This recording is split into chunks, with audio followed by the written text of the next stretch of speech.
The following episode features a historic article from the Nebraska History Magazine. This article may reflect the language and attitudes of its time, and while it offers valuable insight into the past, may contain expressions or viewpoints that are outdated or offensive by today's standards. Any outdated terms do not reflect the current views or perspectives of the Nebraska State Historical Society. Welcome to the Nebraska History Podcast. I'm your host, Chris Goforth. Each episode, we explore articles written and published in Nebraska History Magazine. When travelers on the Oregon, Mormon, and California trails passed through the panhandle of Nebraska, Chimney Rock was the most documented landmark on their journey. However, two other iconic landmarks helped guide travelers westward, Courthouse and Jail Rock. Today, we explore these two formations and how they captured the imaginations of pioneers through the 1962 Nebraska History Magazine article, Courthouse and Jail Rocks, Landmarks on the Oregon Trail, written by Earl R. Harris. One of the most famous landmarks in the North Platte Valley, Nebraska, is Courthouse Rock. Modern authors of historical narratives have frequently neglected this migration's site, but its prominence is attested by the numerous references made to it in diaries, letters, and other writings of immigrants, military men, traders, trappers, and explorers on their way to Oregon, California, and Utah. Courthouse Rock and its less famous counterpart, Jail Rock, are located in Morrill County, Nebraska, about 5 miles south of Bridgeport. Their elevation is about 4,100 feet, or about 400 feet above the North Platte River. Deposits of soft sand and gravels were spread over this region from the Rocky Mountains during uplifts there some 60 million years ago. Later, volcanic action in these mountains also added ash and other sediments, which were easily eroded into valleys. Where hard-capped concretions occurred, bluffs were left standing. Courthouse and Jail Rocks are examples of these. Courthouse Rock is divided into 4 separate sections. The lower fourth is composed of brule clay. The middle half, known as the Gearing Formation, is coarse sand and soft sandstone, and the top 1/4, known as the Arickaree Formation, has gray sands, volcanic ash, and is capped with concretions. These hard concretions have saved the bluff from erosion. Courthouse and Jail Rocks are detached bluffs at the east end of the ridge which separates the Pumpkin Creek Valley from the North Platte River Valley. This ridge, which begins with these two landmarks, is at first low and rolling, but gradually rises and broadens as it extends to the west. As it widens, it is known as the Wildcat Hills and finally terminates at Scotts Bluff, over 30 miles away. Famous landmarks and gaps in this ridge include Roundhouse Rock, Chimney Rock, Sheep Mountain, Twin Sisters, Smokestack Rock, Castle Rock, Table Rock, Steamboat Rock, Robidoux Pass, Rifle Sight Pass, Mitchell Pass, and Scotts Bluff. Only Courthouse and Jail Rocks, Chimney Rock, Castle Rock, and Scotts Bluff were referred to by early immigrants. The term Scotts Bluffs included the Wildcat Hills, Robidoux, Rifle Sight, and Mitchell Passes, and the other bluffs and ridges in the vicinity. Other landmarks were named when homesteaders began to settle in the area. As the immigrants moved west across the broad plains, the altitude increased and the air became thinner. As the sun beamed its rays with more intensity on the long columns of wagons, keepers of diaries and journals evidently became less able to judge distance. Many of the pioneers mentioned going over to examine Courthouse Rock, which they reckoned to be but a mile or two away from the trail. Actually, the trail was 6 or 7 miles away. Most of the travelers returned to their trains or camping places without getting a close-up view of the bluff. Immigrants traveling on the north side of the river also mentioned it, but few of these crossed over to examine it more closely. Courthouse Rock was a landmark not only on the Oregon, California, and Mormon trails, which passed from east to west north of it, but of the famous Sydney and Deadwood stagecoach lines and Black Hills Gold Rush Trail as well. This trail passed under the shadow of Courthouse Rock and crossed the North Platte River over the Camp Clark Bridge, just west of present-day Bridgeport. Known to travelers on the Oregon and Mormon trails, Courthouse and Jail Rocks were also landmarks for the Pony Express, which had a station, Nebraska Station number 33, known as the Courthouse Rock Pony Express Station. This was located about 5 miles south and 1 1/4 miles west of Bridgeport. Before the Pony Express, as early as 1858, the Hockaday and Leggett mail coach ran over the Oregon Trail past Courthouse Rock. This company was purchased by Jones, Russell and Company in May of 1859. In 1861, the Transcontinental Telegraph Line was constructed past Courthouse Rock. This line, like the Pony Express and the mail routes, came north from Julesburg, Colorado, and joined the trail about 9 miles northwest of the landmark. This year also saw the beginning of the overland stage and mail service past Courthouse Rock, but this operation was moved south the next year. The first recognized mention of Courthouse Rock was recorded in 1835 by the Reverend Samuel Parker, who referred to it as the Old Castle. However, other travelers of the Platte River route certainly saw it, and even before the coming of the white man, Indian legend presented a rather colorful series of events revolving around the site. The Pawnees had heard of the wonderful herds of buffaloes that were in this part of the country, and they decided to drive the Sioux farther westward and take possession of the rich hunting grounds themselves. The warriors left the squaws in the rear, as was their custom, but among those in the forward ranks was a brave whose conscience would not permit him to go forward and leave his poor old grandmother. Amid the jibs and jeers of the other warriors, he returned to the lodge of the old woman and assisted her on the forward journey. After many days of travel and hardship, they reached the base of the eminence which was afterwards given the name of Courthouse Rock. A short distance from this eminence, the Pawnee village settled, for there were many buffaloes in this part of the country. In one of the large herds there was a spotted calf, and the chief announced that the warrior who brought home the spotted robe should marry his daughter. The poor young man who went back to help his grandmother on the march mounted an old horse that had been discarded along the wayside, and the other braves laughed at him. But the horse heard them and spoke to the young man, thus saying, quote, "Take me to a stream and plaster me with mud, my legs, my head, my back," end quote. The young man did as the horse directed, and the cry of the oolah, the old dun horse, covered with mud, sped away so fast to the Indians he seemed to fly. And when the other braves came up to where the herd had been, they found the young man skinned the spotted calf. The other braves returned to the village, and they rode past the grandmother's lodge. They told her of the young man's good fortune, and when he came in on his old dun horse, covered with mud, and laden with buffalo meat and the spotted robe, there was great rejoicing in the teepee. Here the old dun horse spoke again, saying, quote, "The Sioux war parties are coming, and they are now near the wigwam," end quote, meaning a landmark which was later named by the fur traders as Chimney Rock. Quote, "Tomorrow they will come, and our people will meet them about halfway. When we meet, ride among them and kill their chief and return. Then ride among them and kill another chief and return. Do this again and again, 4 times only, for if you go the 5th time, some disaster will befall you and me," end quote. As the horse had said, there was a great battle the next day between the Pawnees and the Sioux. The young man and the old dun horse were there, and as they were in the thick of the conflict, there were many arrows in the air, but the young man found the chief of the Sioux, slew him, and returned unhurt. For the 4th time he rode among the enemy, and each time he killed a chief and came back unharmed. The battle continued, and the young man, disregarding the instructions of his faithful horse, plunged into the fray the 5th time, when the horse was shot and cut into pieces. The young Pawnee, however, fought his way out of the Sioux and again returned to his people unhurt. But after the battle, in which the Pawnees were victorious, the young man mourned the loss of his horse, and he went out on the plains and gathered up the pieces of the animal and put them in a pile. Then he went up on the rim of the rocks to mourn and would not return to the village to celebrate with people over their triumph over the Sioux. In the night, there came a roaring mountain storm. The lightning flashed, the thunder roared, and there was a deluge of rain. 2 black arms reached down from the dark clouds to the field of battle.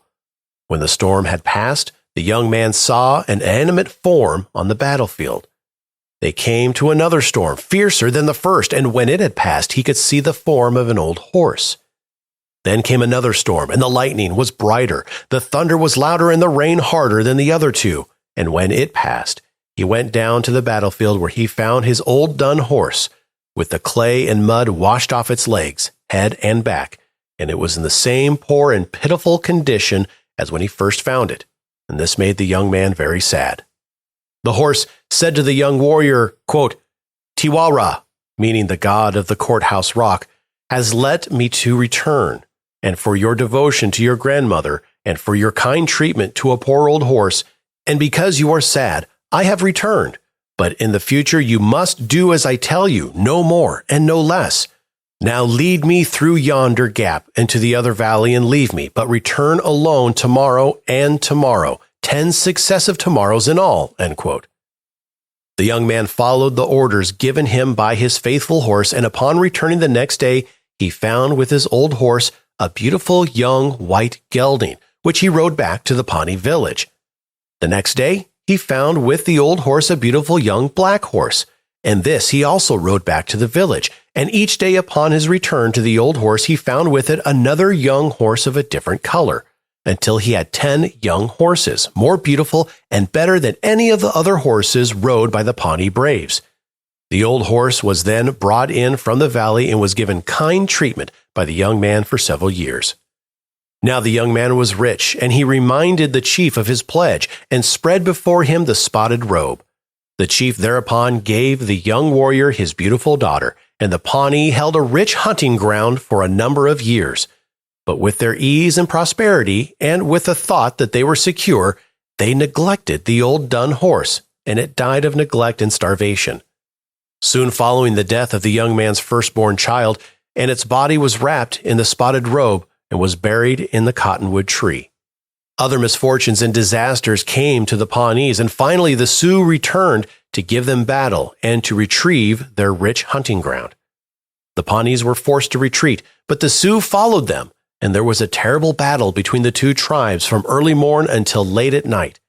The warriors of both tribes have shot away all of their arrows, and then they fought with battle axes, tomahawks, and clubs until more than 100 warriors lay cold in death. A detachment of the Pawnees took refuge on top of Courthouse Rock, among whom was the young brave who had been kind to his old grandmother and who had married the daughter of the chief and who had also been kind to the old dun horse. The Sioux surrounded the rock with the intention of killing the Pawnees if they came down, or starving them to death if they remained on top. In the night time, the young Pawnee, who had many times before delivered his people from disaster, would go alone and plead with the god of Courthouse Rock, or Tiwara, to come and to rescue of himself and his companions. And finally, just as they were at the point of starvation, the good Tiwara showed him the way to escape by letting himself down through a crevice, and with the aid of a number of lariats that he had tied together. This crevice at the top of the rock was the outlet of a well at the base. He let himself down into this well, and he discovered that the outlet was unguarded. He climbed back to the top, and the next night called his companions together and told them how they could all make their escape from the prison rock.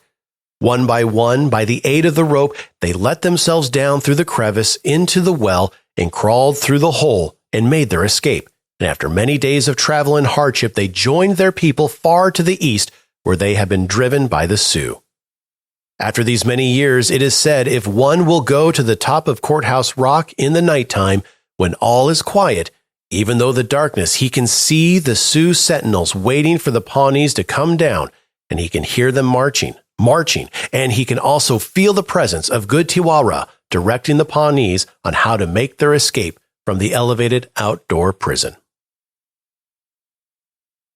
Zenas Leonard, who passed through the area in 1831, presented a general description of the region, but did not specifically mention Courthouse Rock. He wrote, quote, "As we traveled up the river, we occasionally came in contact with cliffs and rocks of hard clay, and 200 or 300 feet above the level of the plain," end quote. He did, however, describe Chimney Rock. Even before the young mountain man Leonard passed through the area, others who had kept diaries and journals of their proceedings had given general descriptions of the North Platte Valley, but failed to mention the landmark. Robert Stewart and his 6 companions were the first known white men to travel this route. In 1812, they started back to the St. Louis area from the trading establishment of Astoria, which they had found at the mouth of the Columbia River in Oregon. Stewart, who had kept a diary, did not mention any of the landmarks along the North Platte River by name. After the route was rediscovered by some of General Ashley's mountain men in 1824, more and more use was made of this easy route to the mountains. The first wagon wheels to cut a track in the virgin sod for the others to follow were the westbound wagons of the Smith-Jackson Sublet Fur Trading Company of 1830. Other travelers followed who kept diaries or accounts of their journeys as well. Among them were Warren Ferris in 1830, Captain Benjamin Bonville in 1832, Nathaniel Wythe of 1832, William Anderson 1834, and Lee and Frost of 1834. None of these, however, made any mention of Courthouse Rock, although all of them did describe at least one of the other landmarks in the valley. The famous artist of the West, Alfred Jacob Miller, who passed through the area with Sir William Drummond Stewart in 1837, is the first to give the rock its name. Quote, "In its immediate neighborhood, Chimney Rock, are formations not less singular, to which the trappers have given names, indicative of their approach in form to different structures in civilized life. For instance, the courthouse, cathedral," end quote. After 1937, the landmark was mentioned more and more frequently by travelers along the trail, although many of them gave the structure other names. Dr. Wislizenus, who passed away in 1839, called it an old castle. Rufus B. Sage gave it a specific name, McFarland's Castle, while others referred to it as the Solitary Tower. How did it get the name Courthouse Rock? Some said that it simply resembled such a structure. Captain Howard Stansbury, who passed with a group of military in 1849, stated that the, quote, "voyagers, most of whom are originally from St. Louis, had given this name from a fancied resemblance to a well-known structure in their own city," end quote. In 1850, George Reed states that it appears more like the State House in Jefferson City, Missouri. To James Abbey that same year, it appeared like the courthouse at Louisville, Kentucky. To Richard F. Burton in 1860, quote, "Courthouse Rock resembles anything more than a courthouse," end quote. Regardless of the other appellations given to the landmark, courthouse seemed to be the most popular and widely used descriptive term applied, and it has remained with us. One interesting, if somewhat imaginative description of the North Platte Valley was given by Dr. E. A. Tompkins in 1850. He wrote, quote, "The whole country seems overspread by the ruins of some of the loftiest and most magnificent palaces the imagination of man can reach in its most extravagant conceptions. Here lays the ruins of a lofty pyramid, there a splendid castle.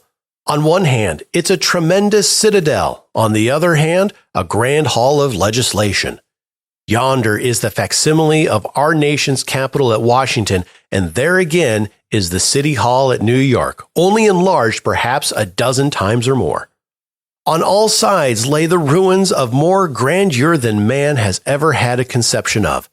Even the ruins of Rome, Athens, Baghdad, and Petria fall into perfect insignificance by the side of these apparent ruins of a city that must have been inhabited by giants. It is in vain to attempt a description of those enchanting wonder. Even the strange creations of fancy which gives to Aladdin's lamp such wonder-working powers could never display to the dreamy mind a tenth of such astonishing grandeur as is displayed on the places where nature has made such mocking of the works of art." End quote. Jail Rock was as interesting and as prominent to the immigrants, although the name jail was not applied until much later in the migrations. Samuel Parker in 1835 mentions, quote, "large guardhouses standing some rods in front of the main building," end quote. In 1849, Alex Ramsey stated that, quote, "it very much resembles the courthouse with the clerk's office at a distance of about 20 feet," end quote. Alonzo Delano also mentioned it, quote, "near it, Courthouse Rock, on the east end, was another blunt-pointed rock, not quite as high, which was not particularly remarkable, but which is embraced in the same view," end quote. Others mentioning Jail Rock, but not by name, were Orange Gaylord of 1850, E.S. Ingalls in 1850, James Bennett in 1850, and Helen Carpenter in 1856. The word jail first appears in the 1852 journal of John T. Kearns, quote, "there is a large rock on the south of Courthouse which resembles a jailhouse," end quote. Thomas Flint in 1853 states, quote, "The jail is represented by a square bluff just east of the courthouse," end quote. The last mention of Jail Rock is given by Julius C. Burge in 1866. Quote, "It has a worthy associate not far away, another prominence known as the jail," end quote. Either David or John Dinwiddie, in their diary of 1853, thought Jail Rock looked like a lighthouse. With only 3 or 4 mentions of Jail Rock in the many journals and diaries which have been handed down to us, it might seem surprising that this smaller elevation has kept that name. However, this appellation appears to outnumber the others given it and has also remained with us to this day. Not a few of the immigrants and other travelers took the time to get a closer look at the 2 landmarks. Some even climbed Courthouse Rock, among whom were Joel Palmer, C.W. Smith, Walter G. Pigman, and 3 companions, James Bennett, and 2 boys in the party of Mrs. Sarah A. Wisner. John Bidwell, guiding the first immigrant wagon train west in 1841, narrates the reason why so many started for the famous landmarks, only to turn back to their trains or camps before reaching them. Quote, "Its distance from us, no one supposed more than 1.5 miles, yet it was at least 7. This deception was owing to the pure atmosphere through which it was viewed, and the want of objects, by which only accurate ideas of distance can be acquired without measure," end quote. From the entries concerning Courthouse Rock, to be found in contemporary diaries and journals, the following quotations indicate the impression that Courthouse and Jail Rocks and their companions made on the travelers. The Reverend Samuel Parker wrote in 1835, "We encamped today in the neighborhood of a great natural curiosity, which, for the sake of a name, I shall call the Old Castle. It is situated upon the south side of the Platte, and on plain some miles distant from any elevated land, and covers more than an acre on the ground, and is more than 50 feet high. It has at the distance of the width of a river, and all the appearances of an old enormous building, somewhat dilapidated. But still you see the standing wall, the roof, the turrets, embrasures, the dome, and almost the very windows, and large guardhouses standing some rods in front of the main building." Alfred Jacob Miller wrote in 1837, "In Chimney Rock's immediate neighborhood are formations not less singular, to which the trappers had given names, indicative of their approach in form to different structures in civilized life. For instance, the courthouse, cathedral." Dr. F.A. Wislizenus in 1839 wrote, "So the first cliff in the first chain, perhaps 8 miles from the river, presented quite the appearance of an old castle or citadel. More remarkable still is the last cliff of the same chain. Its tower-like top is seen from a distance of 30 or 40 miles, for which reason it has been called the Chimney." Many other mentions of Courthouse and Jail Rock are noted in diaries and journals of travelers along the routes, including in 1866, Julius C. Burge wrote, "For many miles we observed the majestic outlines of this conspicuous landmark well known as Courthouse Rock. As our course finally approached within 2 miles of its cliffs, Ben and I determined to secure a view from its summit. It has a worthy associate not far away, another prominence known as the jail. Courthouse Rock has the appearance of some vast ancient ruin."